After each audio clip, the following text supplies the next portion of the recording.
Eu sou o Caio Salles, eu sou jornalista e instrutor de mergulho e agora mestre em ecoturismo e conservação. Sempre fui apaixonado pelo oceano e em um determinado momento da minha vida eu comecei a querer me dedicar mais às atividades na água, a mergulhar mais, me tornei instrutor de mergulho, queria produzir documentários, séries,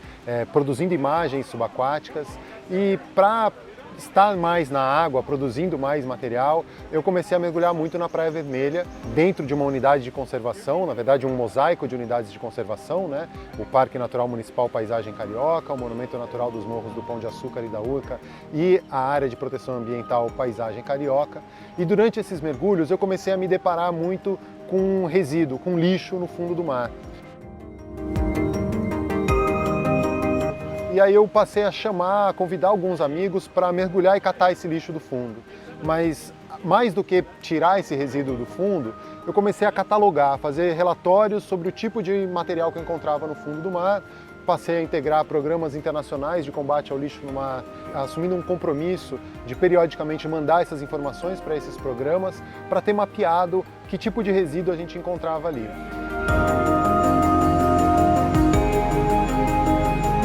Durante um desses mergulhos, quando eu chego à superfície com o meu saco de coleta de resíduos na mão, eu me deparo com um pessoal de caiaque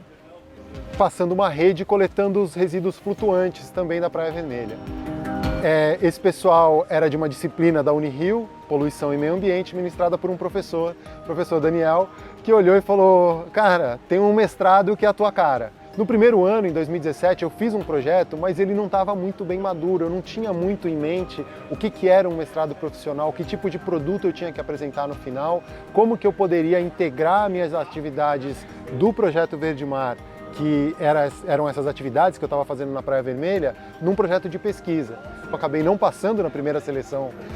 para o mestrado que eu fiz em 2017, mas foi excelente porque eu fui amadurecendo o projeto para em 2018 eu chegar com um projeto mais maduro e entendendo um pouco mais as especificidades que tem um mestrado profissional, que eu tinha que, além de fazer a minha pesquisa, além de produzir a minha dissertação, defender lá na banca, eu tinha que pensar em produtos técnicos que eu apresentasse depois como alternativas para aquele problema que eu estava detectando na área.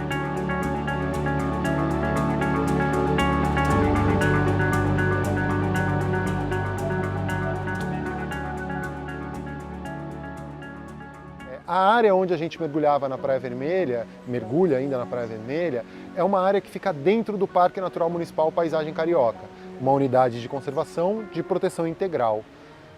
Dentro dessa categoria de unidade de conservação no SNUC, que é o Sistema Nacional de Unidades de Conservação, é proibido extrair qualquer tipo de recurso. E os dados me mostravam que o principal tipo de resíduo que eu encontrava dentro dessa unidade de conservação eram petrechos de pesca. Então a gente tinha um material de pesca, né, gerado ali por pescadores no costão, numa área onde era proibida a pesca. Daí eu comecei a conversar com alguns pescadores que eu encontrava pescando num lugar onde era proibido. E as pessoas não sabiam muito bem, né, o que era uma unidade de conservação, o que é a proteção integral. Tem o Monumento Natural do Pão de Açúcar, tem o Parque Natural Municipal, tem a APA, que é a Área de Proteção Ambiental. E aí, conversando com o secretário do Meio Ambiente na época da Prefeitura do Rio de Janeiro, todas são unidades municipais, né? A gente pensou numa estratégia de tentar tornar essa área mais conhecida e valorizada. E aí surgiu a ideia de dar um nome mais atrativo. Vamos reunir essas unidades todas e criar o Santuário Marinho da Paisagem Carioca.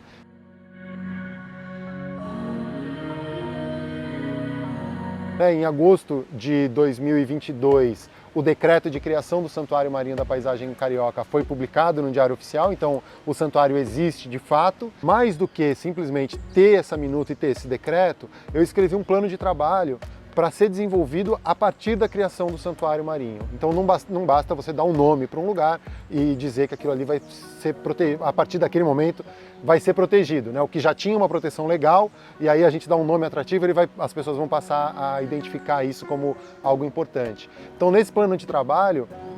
eu listei algumas atividades que seriam prioritárias para serem executadas, basicamente em 3 áreas diferentes. uma área de pesquisa científica para fazer um levantamento mais apurado da ictiofauna, que são os peixes que vivem na região, dos organismos bentônicos, que são os que vivem associados ao fundo ali, né, ao costão rochoso, e de outras espécies de vida marinha que tem ali, tartarugas marinhas, por exemplo, que funcionam também como um símbolo para a gente atuar numa outra vertente desse plano de trabalho, que é a da comunicação. Como que a gente faz uma boa sinalização no local, comunica para a sociedade que isso aqui é uma área de importância relevante para a conservação marinha na cidade do Rio de Janeiro, como que a gente fala com os pescadores que não sabem que estão cometendo um crime ambiental, no fim das contas, por pescar num lugar proibido, e para as pessoas que frequentam a praia, para entenderem que de fato elas estão num santuário, né? E aí o nome Santuário Marinho também vem de encontro a essa estratégia de comunicação. Então, chamar de Santuário Marinho também é uma estratégia de comunicação. E essas coisas, a pesquisa científica e a comunicação eficaz, vai fechar numa outra vertente do trabalho, que é o da educação ambiental. E aí, olhando para a educação ambiental como um processo contínuo, pensar a região do Santuário Marinho como um ponto de encontro mesmo para as escolas da cidade poderem chegar, de levar as crianças para a praia, de mostrar a beleza que tem nesse ambiente, para tentar sensibilizar mesmo e criar uma geração de pessoas que se sintam parte desse ambiente que está aqui. Um outro produto técnico, né, que acho que a gente pode considerar assim, que tem a ver com políticas públicas, a partir da experiência do Projeto Verde Mar e das informações que eu tinha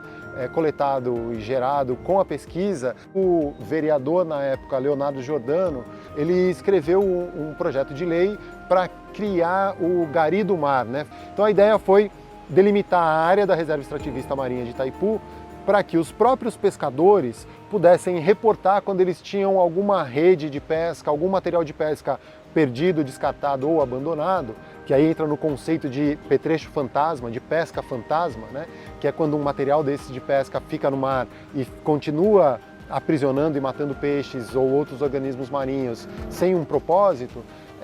para que esses pescadores pudessem reportar e falar assim, ó, perdi uma rede ficou presa no costão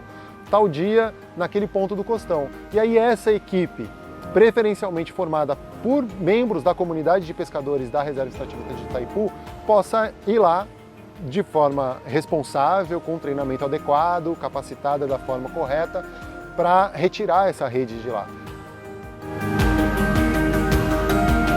Além desses produtos técnicos que viraram um projeto de lei ou viraram um decreto para a criação do Santuário Marinho,